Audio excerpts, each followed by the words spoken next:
Shalom Bapak dan Ibu serta saudara-saudari sekalian, selamat pagi dan salam sejahtera bagi kita semua. Hari ini Sabtu 8 November tahun 2025 dan kita bersyukur karena kasih Kristus kita boleh dimampukan bangun dengan tubuh yang sehat. Itu semua karena pertolongan Tuhan. Sebelum kita memulai hari ini, mari kita mengawalinya dengan berdoa serta membaca firman Tuhan. Untuk itu mari kita meminta kekuatan di dalam doa. Mari berdoa.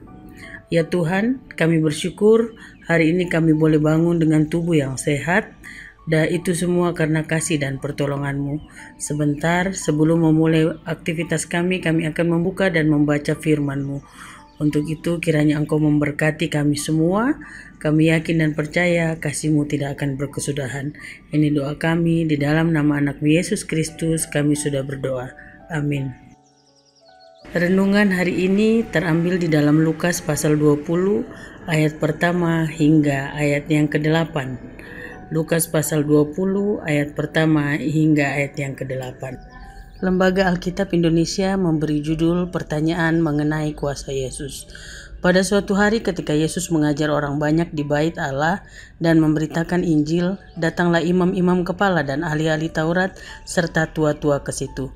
Dan mereka bertanya kepada Yesus, "Katakanlah kepada kami dengan kuasa manakah engkau melakukan hal-hal itu? Dan siapa yang memberikan kuasa itu kepadamu?"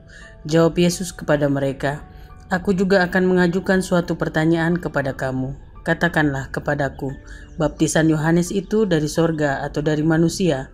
Mereka mempertimbangkannya di antara mereka dan berkata, "Jikalau kita katakan dari sorga, ia akan berkata, mengapakah kamu tidak percaya kepadanya?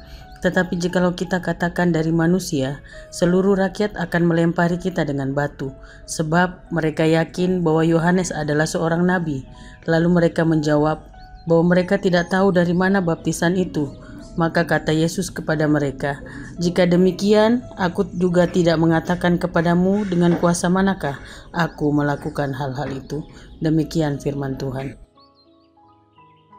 Bapak, Ibu, serta saudara-saudari sekalian, renungan hari ini diberi judul Mendengar dan Diubahkan.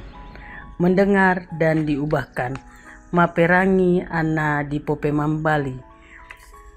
Balo tu mekutama adalah sebuah ungkapan yang sangat akrab bagi masyarakat Toraja untuk menggambarkan betapa bertanya merupakan hal yang sangat penting dan bernilai. Tapi, bagaimana jika pertanyaan muncul bukan dari kerinduan akan kebenaran, melainkan dari hati yang membatu?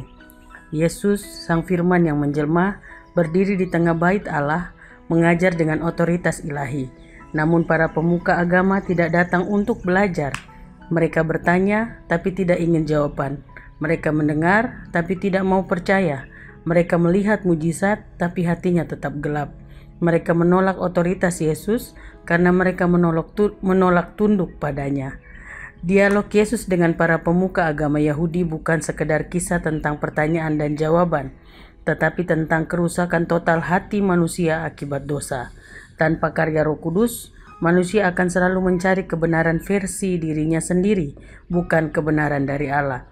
Sebab iman bukan pertama-tama hasil logika, melainkan buah anugerah, dan anugerah itu hanya dapat bekerja dalam hati yang dibuka oleh Roh.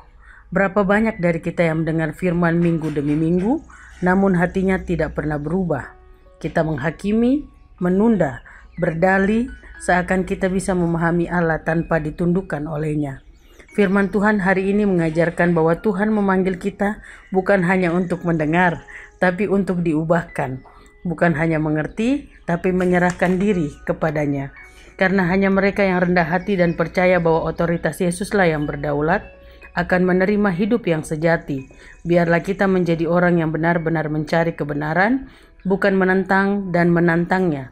Sebab hanya mereka yang dibangkitkan oleh anugerah dapat sungguh-sungguh bertanya dan menemukan sang jawaban sejati. Amin firman Tuhan. Setelah kita bersama-sama membaca firman Tuhan dan merenungkannya, mari kembali kita minta kekuatan di dalam doa. Mari berdoa. Ya Tuhan, Kami bersyukur untuk segala kasih dan pertolongan-Mu, dan kami bersyukur boleh memulai hari ini dengan membaca firman-Mu, serta bersama-sama merenungkannya. Kami percaya kasih dan berkat-Mu tidak berkesudahan di dalam kehidupan kami. Sepanjang hari ini kami serahkan hanya ke dalam tangan pengasihan-Mu. Kami bersyukur untuk kesehatan yang terus Tuhan nyatakan dan berikan kepada kami semua. Kami juga mau berdoa buat anggota jemaat-Mu, khususnya jemaat Laheroi, kiranya Tuhan memberkati dimanapun mereka berada, baik yang bekerja di Balikpapan maupun di luar kota Balikpapan. Tuhan, Engkau memberkati mereka. Apapun yang mereka lakukan, mereka yakinkan itu bahwa semuanya adalah anugerah daripada-Mu semata. Dan kami juga berdoa secara khusus buat anggota jemaat-Mu yang dalam kelemahan tubuh, kiranya Tuhan Engkau memberkati, baik yang dirawat di rumah sakit maupun yang di rumah. Kiranya Tuhan melawat mereka satu persatu, memberkati dokter, para medis, serta keluarga yang dengan setia membantu dan menolong untuk kesembuhan. Biarlah lewat itu semua mereka boleh memperoleh kesembuhan yang kami percaya semuanya asalnya daripada-Mu. Kami juga berdoa buat anggota jemaat-Mu yang mengalami duka cita. Kiranya Tuhan melawat juga mereka dan memberi kekuatan serta penghiburan yang sejati, sehingga lewat itu semua mereka boleh meyakinkan bahwa kasih Tuhan tidak pernah berkesudahan. Kami juga berdoa secara khusus buat anak-anak kami yang bersekolah, baik yang mulai dari tingkat rendah hingga yang tertinggi, yang bersekolah di kota Balikpapan maupun di luar kota Balikpapan. Tuhan, Engkau memberkati. Biarlah lewat itu semua anak-anak boleh menjadi anak-anak yang luar biasa, belajar dengan sungguh-sungguh, menuntut ilmu untuk mencapai cita-cita mereka. Kami yakin dan percaya kasih dan berkat-Mu tidak berkesudahan. Kami juga berdoa buat para orang tua, khususnya para lanjut usia. Kiranya Tuhan Engkau memberkati mereka, menilik mereka satu persatu, menyatakan kasih-Mu, bahwa di masa-masa usia indah Tuhan terus menjaga dan memelihara mereka. Terima kasih ya Bapa, kehidupan kami terus serahkan hanya ke dalam tangan pengasihan-Mu. Inilah doa dan ungkapan syukur kami yang kami bawa melalui anak-Mu Yesus Kristus yang adalah Tuhan dan Juru Selamat kami yang hidup. Kami sudah berdoa. Amin. Bapak, Ibu, serta saudara-saudari sekalian, demikian renungan kita pada hari ini. Kiranya kasih Kristus terus bersama-sama dengan kita sekalian. Selamat hari Sabtu dan selamat menjalani hari karunia Tuhan. Tuhan Yesus memberkati. Amin.